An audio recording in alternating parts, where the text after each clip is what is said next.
So 20 minutes is not a long time to introduce business agility, but it is enough time to get you inspired.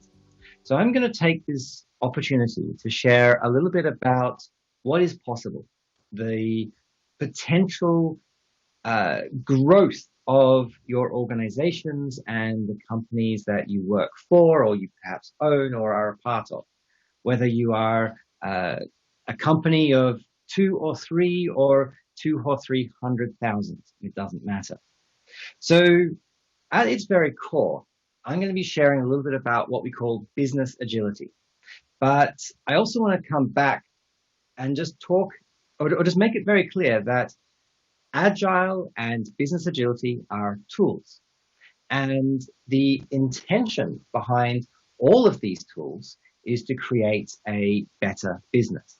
And it's why the title of my talk is called Better Than Yesterday. The intention here is to create an organization that is more customer centric, that is filled with empowered and engaged and purpose driven employees, and one that achieves its purpose, right? Which, funnily enough, actually brings us not only to the theme of this conference, but also to what we define as what is business agility. Now, little hint, I personally hate slides, so there's no slides in this one. So here's what I prepared for you.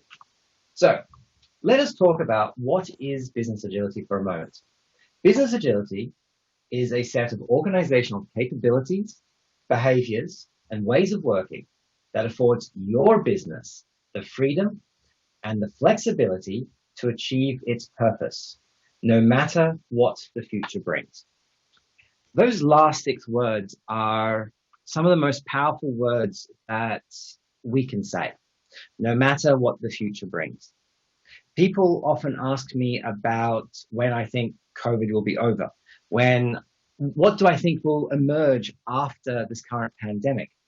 The truth is, I don't know, and nobody knows. I'm not sure why they ask me, right? But the fact of the matter is, I don't need to know. I don't need to know what's going to happen in 6 months' time.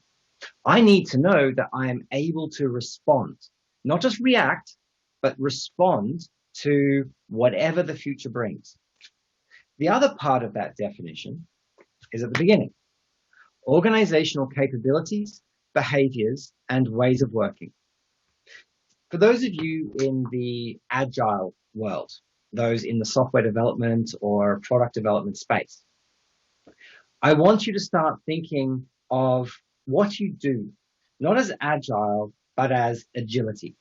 I want you to start thinking about the potential that everything that you've got applied to an organization, just what is possible. I'll go into a little bit of the how shortly before the end, but if your entire organization is able to operate as a cohesive unit, a whole, a system aligned to the customer, how powerful is that?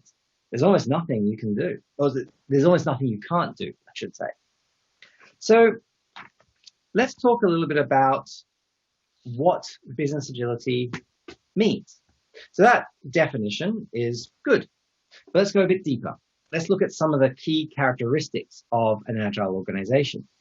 Now, I gave a talk at the Agile Trends conference in Spain a few months ago. So I know a lot of you attended that, so I'm not going to repeat what I said there. For those of you who missed it, I spoke a lot about this, which is the domains of business agility. Now, I'm not going to go into this today, partly because 20 minutes is a very short amount of time, but also partly those of you who saw my talk earlier have already heard about that. If you do want to know more, please check out the Business Agility Institute website and have a look at the domains, because this is a model. It's not a framework. It doesn't tell you how to do anything, but it tells you what business agility needs.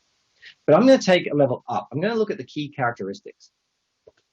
And that's what these are. So we define an agile organization as having 6 key characteristics. The first is an engaged and a empowered, a what's the word? Aligned. There we go.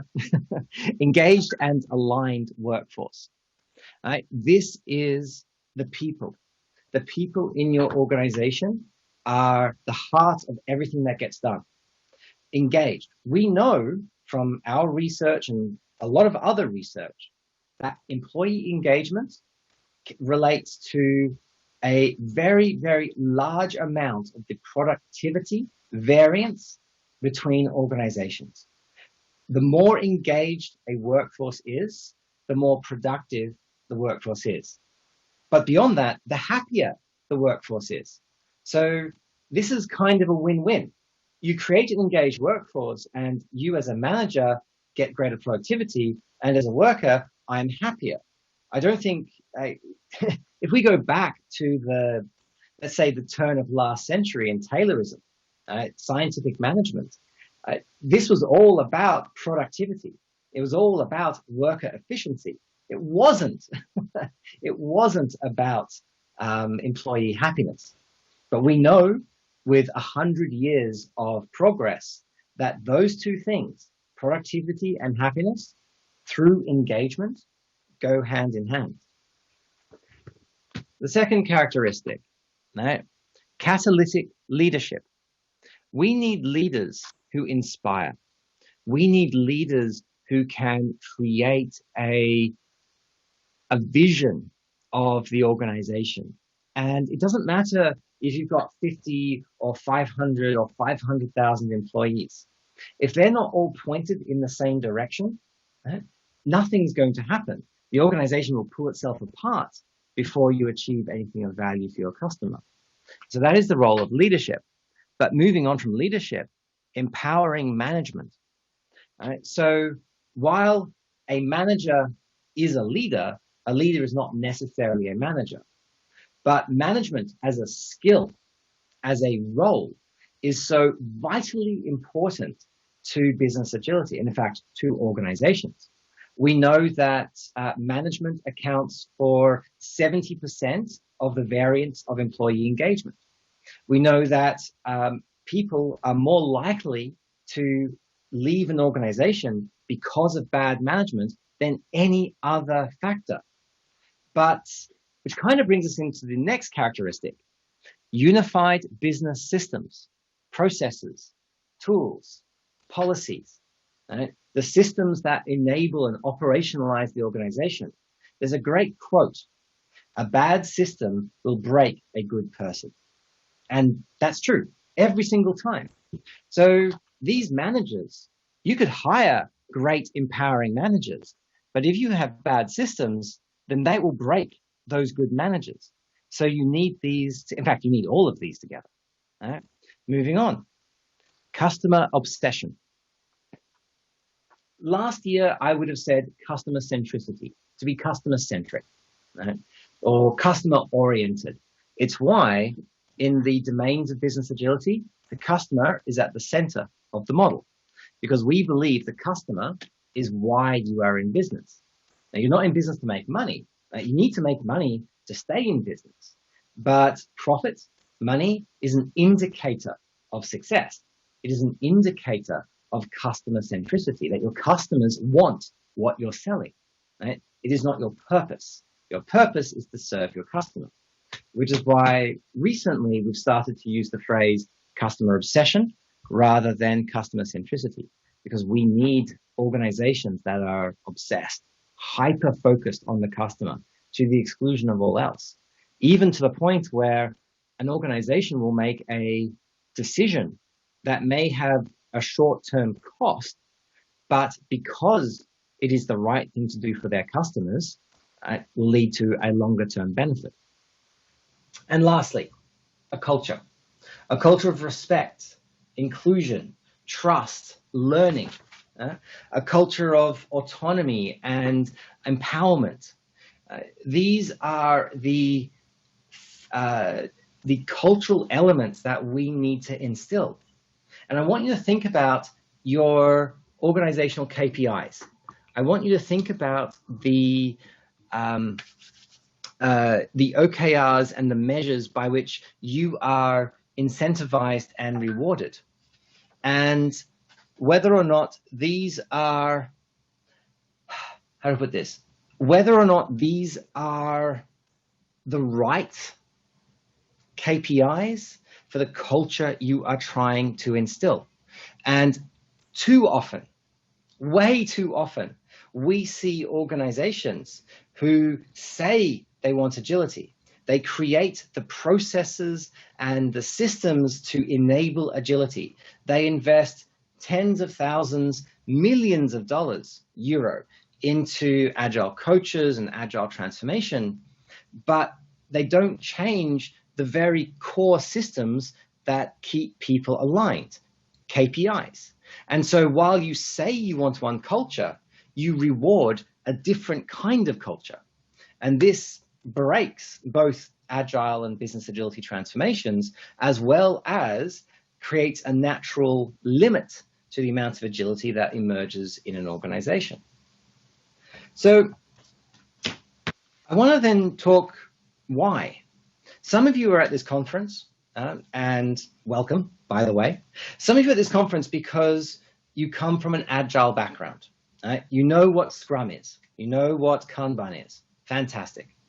Some of you are here because you come from a business background and you know what a P&L is. You know how to do a budget and balance the books. That's also fantastic. What we're going to talk about and what I'm really going to focus in on is business agility. So why?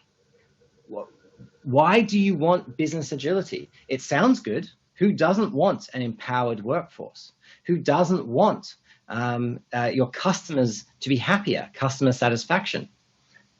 But the great thing about the organization I work for, the Business Agility Institute, we're a research organization. We don't do consulting, we don't do training, we do research and outreach. And as part of that research, one of the things we've looked at is what are the quantifiable, measurable benefits of an organizational agile transformation, as well as what are the costs and the challenges and the disbenefits, because not everything is perfect. And I'm going to share a few of these with you. Not all, because there's a lot, but I'm going to share some of the top items that we've discovered and we published in the Business Agility Report, well, actually, the last 3 years. So there we go. So let's start with workforce. Workforce alignment, empowerment. Agile organizations, not agile software teams, agile organizations increase their engagement scores, which has a positive correlation to both profitability as well as employee retention. Happy employees stay longer. Funny that. The second, market success. And let's face it, if you go to your boss and say, we want to spend 200,000 euro to become an agile or to start an agile business agility transformation, and they say, what's the ROI? What's the return on investment? What do we get? And you say, a happier workforce. Now, some bosses, some managers, some business owners will see that as valuable. But you know what? Some won't. So you need to meet them where they are. We know that agile organizations see greater market success. And I just wrote down 2 quotes. Our revenue is increasing. Revenue and customer KPIs have been improving. These are actual quotes from the respondents to the Business Agility Survey, as well as other research initiatives. And we have a lot more than that, but there's only so much room I can put on a piece of paper. So we know and we can measure that agile organizations see greater market success, both in terms of product, both in terms of revenue, both in terms of actual profitability of revenue. And to the last benefit, customer satisfaction increases. Now that links to market success very nicely, because any of you who have ever worked in a startup environment should be familiar with a concept called CAC, customer acquisition cost. And very generally, an existing customer is cheaper to sell to than a brand new customer. And because of that, obviously, we want repeat customers. We want them to be happier. We want customer satisfaction to improve so that we can increase the profitability of what we sell. And we see that relationship. Customer satisfaction goes up quite substantially for agile organizations. And again, this has got nothing to do with software, and this has got nothing to do with agile and software products. This is true whether that agile organization is a retail firm, whether it's a factory, right? Whether it is a bank. It's all the same. So I've got about 5 minutes left. And in that time, I do want to go through some of the other findings that we've had around what is happening out there in the agile world and the kind of things that you can expect to see. So I'm going to draw attention to the board behind me because this is something that we put together for the Business Agility Report, which we published last month. And we know that business agility around the world is increasing. Right? Average maturity has gone up 9%. We know that the number of organizations that are classified as high maturity organizations has gone up 21%. We know that large firms, companies which are defined as over 15,000 employees, have gone up in maturity by 9%. So globally, business agility and the adoption of business agility continues to increase. COVID-19 itself has had a positive impact on business agility around the world. Since the 23rd of March, if you're interested, the majority of countries on the planet all went into lockdown within an 8-day period of each other. Obviously, China and Italy predated most, but most countries went into lockdown within 8 days. And the 23rd of March is the median of that. So that's the date we've used to sort of segment our data pre and post-COVID. But post-COVID, global business agility has gone up 15%. Now, I'm talking to a European audience, but you might be interested to know that North American business agility went down 10% in that period, the only region on the planet to have actually dropped post-COVID. We don't have the data to say why. We're looking at that, so I'll leave that to your personal opinions as to why that may be the case. But I will say 3 final things before I close off for the day. The 3 characteristics that dominated the 3 characteristics that differentiated, those organizations that went up in agility versus down or neutral. The first, customer centricity or customer obsession. Organizations that were customer centric did better post-COVID than those who were not or scored lower in customer centricity. How long they had been on the journey. Organizations that have been on an agile journey for 8 or more years scored much higher than those who'd been on the journey there for 2 or 3 years. Though of interesting note, organizations that have been on the journey for 1 year also saw an increase, showing that they've sort of there are some early wins. And lastly, those who are transforming HR, not IT, not software, not agile, no, but HR transformation, HR agility, or agile HR, whatever you want to call it. So on that note, I'm going to come to an end. I want to say thank you to everyone who is attending and to watching. Thank you to the folk at Santander for helping put on such an amazing event.